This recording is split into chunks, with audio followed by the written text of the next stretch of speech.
amigos, sejam todos muito bem-vindos ao canal Sobrevivência em Livros. Eu sou o professor Renato e hoje nós vamos conversar sobre frases literárias. Nós tivemos um vídeo há algum tempo atrás sobre frases literárias famosas. Se vocês não assistiram a esse vídeo, busquem no nosso canal Sobrevivência em Livros. Eu vou deixar o card aqui em cima para vocês. Mas antes, vocês vão acionar o Quarteto Fantástico. Vocês vão se inscrever, vão dar um like esperto aí pra gente, vão comentar e compartilhar. Lembrando que todas as terças e sextas-feiras tem vídeos novos aqui no canal. E também vocês podem entrar em contato conosco através desse e-mail que está aparecendo aqui agora.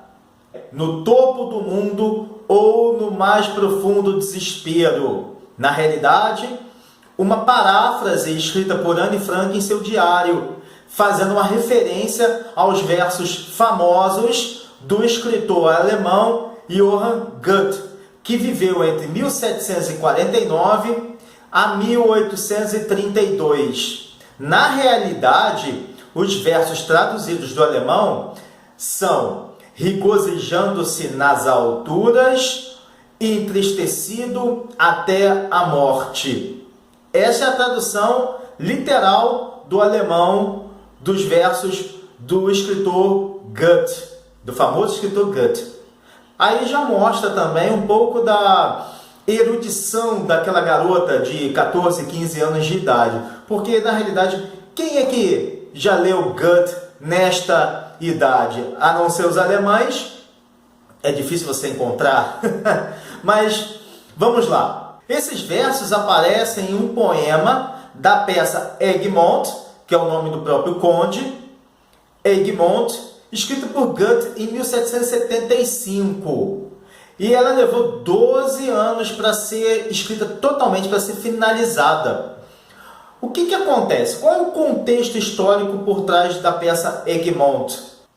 A peça de Goethe narra o início da Guerra dos 80 anos, ou Guerra Hispano-Holandesa, que aconteceu entre 1568 e 1648. Uma guerra em que a Espanha estava dominando a Holanda. E a Holanda se rebela em determinado momento. A Holanda e umas províncias que fazem fronteira hoje com a Bélgica, estão no território da Bélgica, mas era conhecida como Flandres. Então, essas províncias holandesas se rebelam contra a Espanha, contra o domínio espanhol. E o conde Edmond, que era católico e defensor dos ideais, ele lutava a favor dos ideais e do domínio espanhol, ele se sente na obrigação natural de defender o seu povo. Então, ele começa a fomentar, a alimentar a revolução de se levantar contra o domínio espanhol. Por conta disso, ele é condenado tanto pelo clero, pela Igreja Católica, quanto pela coroa espanhola, e é condenado por alta traição à decapitação. Então, a peça de Goethe narra esse momento inicial da guerra entre a Espanha e a Holanda. Esses versos de Goethe narram o momento em que a amante do conde Egmont tenta lutar pela sua liberdade. É a personagem Klachen. Só que ela não consegue e mesmo assim ele é decapitado. O termo amante na Idade Média tem um significado totalmente diferente dos tempos de hoje. Naquele tempo não se falava namorada, se falava esposa ou amante quando tinha essa questão do enamorado. Então, ela não era amante porque estava comprometida com alguém ou o conde estivesse comprometido com alguém. Eram apenas dois apaixonados. Eram duas pessoas que estavam, entre aspas, namorando. Os costumes da Idade Média são totalmente diferentes dos costumes de hoje. É só a gente se lembrar da peça Romeu e Julieta, de William Shakespeare, que Romeu e Julieta também são dois amantes. Isso não significa, lembrando, que eles tivessem compromissos com outras pessoas. Anne Frank, quando escreveu esses versos, ela estava fazendo referência exatamente aos sentimentos que estavam dentro dela e os sentimentos que estavam em volta de todo o seu povo judeu, sofrendo pelas barbáries da Segunda Guerra Mundial e, por conseguinte, os povos que estavam sofrendo também pelos ataques nazistas.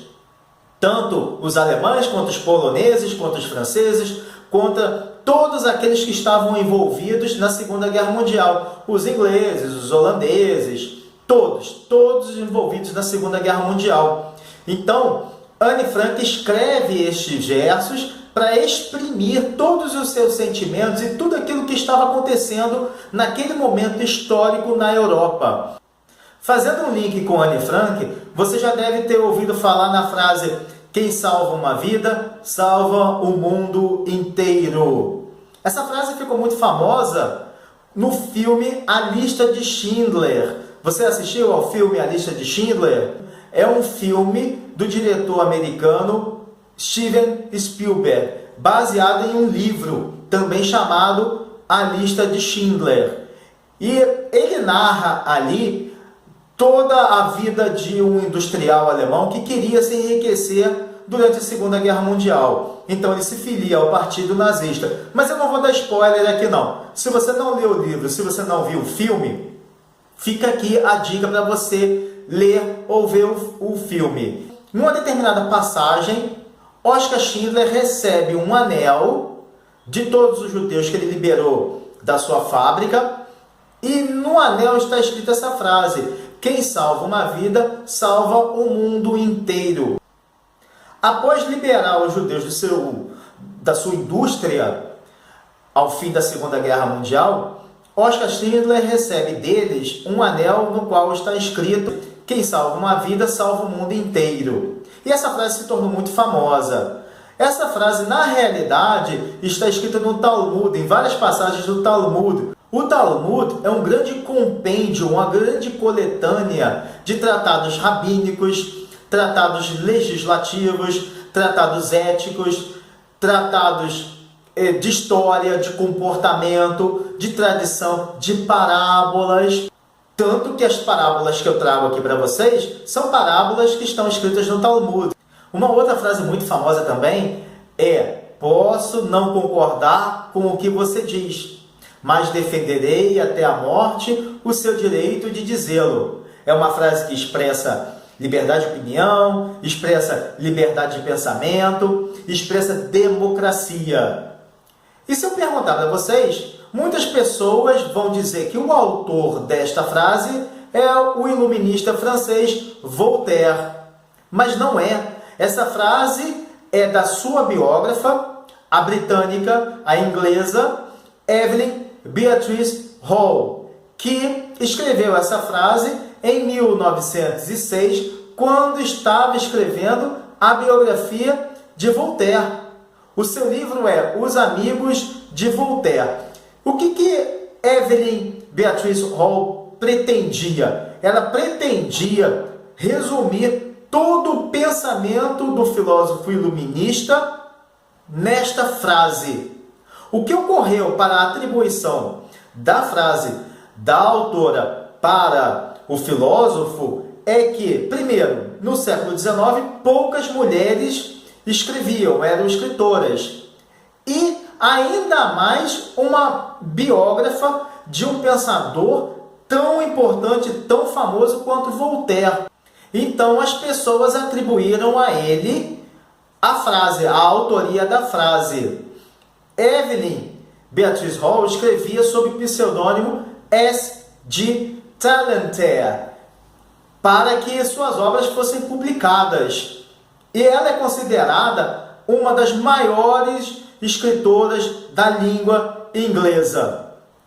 Quando Evelyn escreveu a frase ao longo do seu texto, ela relatava, ela fazia referência a um episódio em que Voltaire apoiou um colega cujo livro tinha sido proibido pela igreja, tinha sido censurado pela igreja.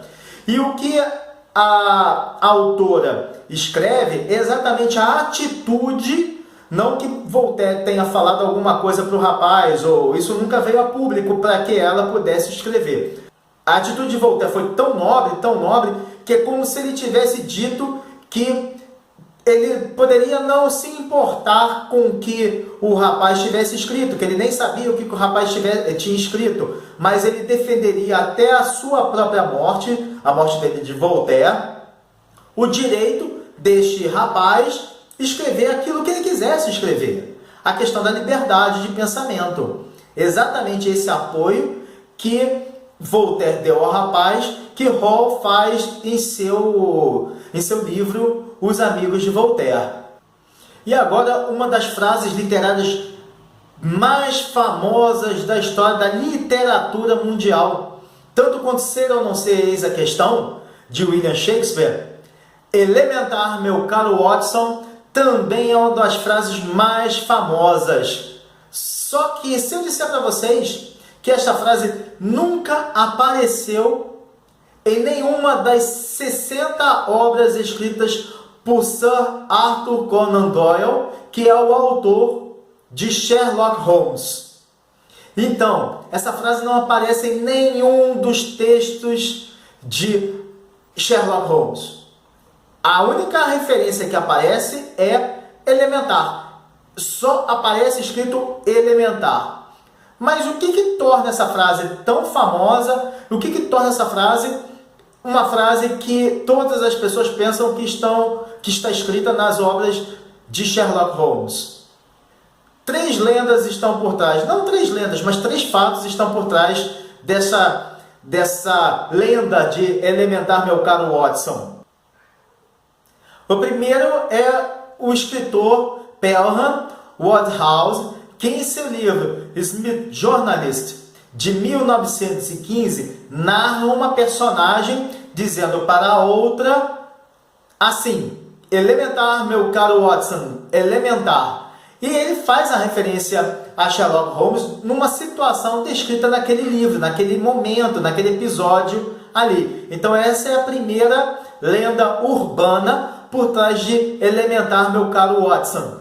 A segunda lenda urbana é que em 1929, no filme O Retorno de Sherlock Holmes, o ator Clive Brook pronuncia no decurso do texto, que não estava nem no script, elementar, meu caro Watson. Então ali, naquele momento, a frase também ganhou repercussão e criou enfatizou um pouco mais a lenda urbana. Mas, aproveitando o embalo do filme de 1929, a escritora Edith Mason escreveu uma série chamada The New Adventures of Sherlock Holmes, que foi transmitida pela BBC entre 1939 e 1947, durante a Segunda Guerra Mundial. Era a única forma de entretenimento das pessoas.